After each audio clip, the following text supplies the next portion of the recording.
Amén. Yo quiero hablar bajo el título memoria o reflexionar. Hacer memoria o reflexionar. Esto del tema meditad en vuestros caminos. Meditad en vuestros caminos. Mi propósito es que al terminar este sermón los presentes que escuchan puedan hacer memoria e enderezar aquellas cosas que hoy todavía puedan ser enderezadas. Es verdad que muchos de ustedes han escuchado la expresión plátano maduro no vuelve a verde, y que el palo que creció torcido, el árbol que creció torcido, nunca jamás se endereza. Pero yo creo que para Dios todo es posible. Amén. Mi proposición es que hacer memoria indica que no solo es pensar en el pasado, sino retroalimentar para mejorar nuestro presente continuo o nuestro futuro. Yo soy de lo que creo que no hay futuro. Yo soy de lo que creo que vivimos en un presente continuo. Esa es mi concepción. Cada uno tiene, o algunos estudiosos creen en el presente, creen en el pasado, creen en el futuro, y así sucesivamente. Yo creo que ha habido un pasado que pasó, y que en ese pasado los hombres siembran. En ese pasado todo lo que tú haces es una siembra. Todas tus acciones son siembra. Todas tus aptitudes, todas las palabras que salen de tu boca, no solamente es como dice la gente que se la lleva el viento. Las palabras se siembran y dañan o fortalecen, hacen bien o hacen mal. Es como al inicio de mi mensaje. Si yo comenzando trastorno mortifico y hago daño a tu mente, pues posiblemente tú no me escuches, tú no recibas el mensaje, tú resistes el mensaje, porque antes de comenzar te bloqueé, ofendiendo quizás tu entendimiento, o tu vida, o tu quehacer.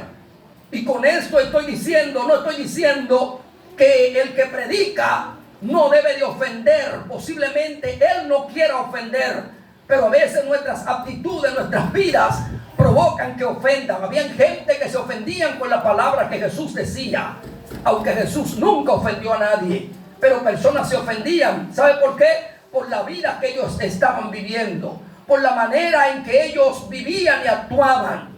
Por eso hay cosas a veces que ofenden, pero no debe ser el propósito nunca nuestro de que la gente se pueda ofender en las cosas que hacemos o en las cosas que decimos. Por eso siempre trabaje por lo bueno, siempre halague y exalte lo bueno.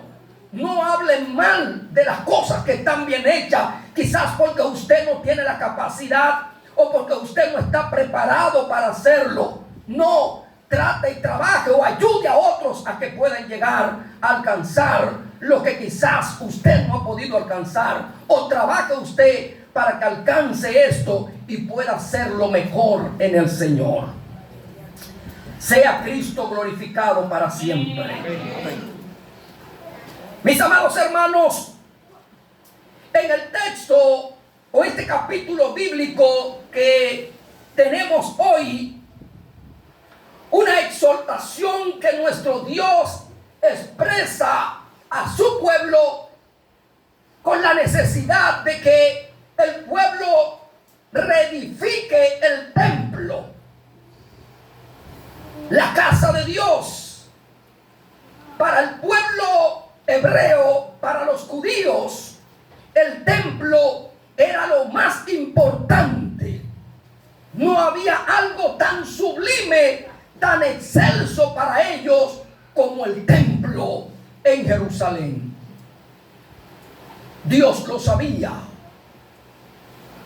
Muchas otras naciones, para ellos también el templo era de gran estima, pero nunca como para los hebreos. Y yo creo que Dios esto sea así, porque el templo que ayer estaba representaba lo que hoy nosotros somos. El templo antiguo, que no quizás era el edificio como Jesús lo presenta en un momento y dice: ven ese edificio, ven esas columnas, esas bellezas, esa artesanía. No quedará piedra sobre piedra que no sea derribada. Para los judíos eso sería una blasfemia, hablar en contra del gran templo de Israel, de lo que representaba la estadía, lo que representaba el hábitat de Dios en medio de ellos. Pero ¿qué representa hoy? ¿A dónde va? Si lo que ayer vimos es sencillamente un espejo de lo que hoy estamos mirando literalmente, a la iglesia como templo y casa de Dios. Por eso entiendo que Dios con mucho interés estaba exhortando, hablando a aquella gente para que se preocuparan de construir, de edificar el templo. Este templo que ellos iban a edificar, lo grande de él no era el momento. Y mire que la misma palabra registra que los ancianos, la gente que habían conocido el primer templo, cuando vieron los cimientos, cuando vieron las construcciones del próximo templo, el segundo templo, ellos se sintieron tristes, ellos lloraron, algunos quizás porque no era lo mismo y quizás otros porque vieron que se estaba edificando, porque para muchos era el anhelo de que se edificara el templo del Señor. No para muchos hoy quizás hay esa preocupación, pero se nota, hermanos, hay gente que quiere ver que el templo de Dios sea reedificado. Hay mucha gente que se preocupa y usted lo ve en sus prédicas, en sus oraciones, orando a Dios y pidiéndole al Señor para que Dios restaure los templos, para que Dios edifique los altares, para que nosotros todos seamos verdaderamente una iglesia que porta, que guarda donde habita Dios a través del Espíritu Santo. Y yo creo que Dios honra eso.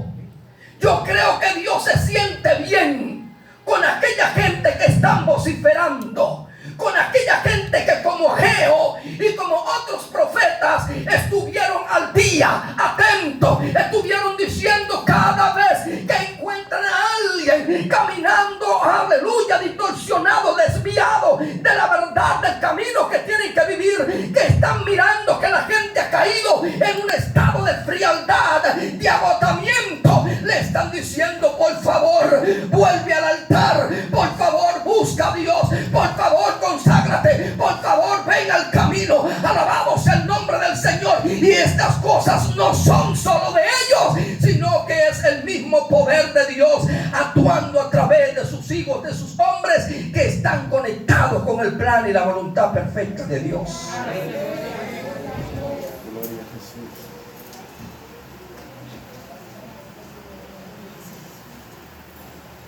Mi pregunta sería: en una actitud de consagración, ¿cómo identifica tu accionar? En una actitud de consagrados, ¿cómo tú identificas tu accionar? Si estuviéramos diciendo que aquí están los consagrados del Señor, que aquí están la gente que ama, que vive para Dios, ¿cómo tú te identificarías tú mismo ahora? Porque hay gente que dice: ese es un siervo de Dios, esa es una sierva de Dios, esa es una persona consagrada, ese es un hombre de oración. Cuando la gente me dice: Abraham, tú eres una persona, un hombre de oración, yo le digo: eso es lo que yo pido, que me haga un hombre de oración. Siempre hemos escuchado a través de la historia que ninguno de los hombres que oraban dijeron que oraban. Siempre iban detrás del deseo de orar, del deseo de estar en la presencia de Dios, de querer más, por más que usted ore, siempre desea más, porque el hombre que es consagrado y que ora, siempre desea estar más todavía con su Dios, con su Señor. Gloria a Dios para siempre. En ese mismo accionar de tu vida o vida consagrada a Dios, ¿cómo testifica tu camino o tu trayectoria marcada? ¿Cómo testifica esta vida que tú me hablas? Esta vida de acción, de consagración hacia Dios que tú me dices que tiene y que aquí te representa como un hombre consagrado. Entonces tu trayectoria marcada, que dice, cómo habla, cómo ven los que te rodean, cómo ven los que están a tu lado, la gente que habla contigo, que comparte contigo, cómo habla, cómo ve, qué puede decir y sobre todas las cosas que está cosechando de lo que hace. Mis amados hermanos, creo que seriamente debemos de pensar en lo que hacemos. Debemos de pensar seriamente en lo que tú haces, en lo que yo hago. Es una petición de parte de Dios, no es de ningún hombre, es de Dios. Dios está haciendo un llamado. Él dice, yo soy Dios. Es la palabra en el capítulo 5. Pues así ha dicho Jehová de los ejércitos. Él es Dios. El Dios de Israel es uno. ¿Cuántos sabían que Dios es uno? Amén. ¿Cuántos saben que Dios es uno? Amén. Ayer, hoy y por los siglos, Dios es uno. Amén. Él le dijo al pueblo de Israel, no quiero que haya imagen delante de mí. No quiero que adoren. No quiero que reconozcan a nadie delante de mí. Solo Dios es uno. Él es uno y siempre lo será. Para ti y para todos aquellos que le conozcan, Él es uno. El Dios de Israel, ese Dios único, es un Dios suficiente. Él es autosuficiente y es suficiente para todas las necesidades. Por eso es que tú no tienes que ir detrás de más ningún otro. Tú no tienes que ir detrás de nadie otro más. El Dios a quien tú le sirves es un Dios suficiente para todas las necesidades. Me gusta un versículo bíblico que expresa el apóstol Pablo, 2 Corintios capítulo 9, versículo 8. Él dice, poderoso es Dios para hacer que abunde en vosotros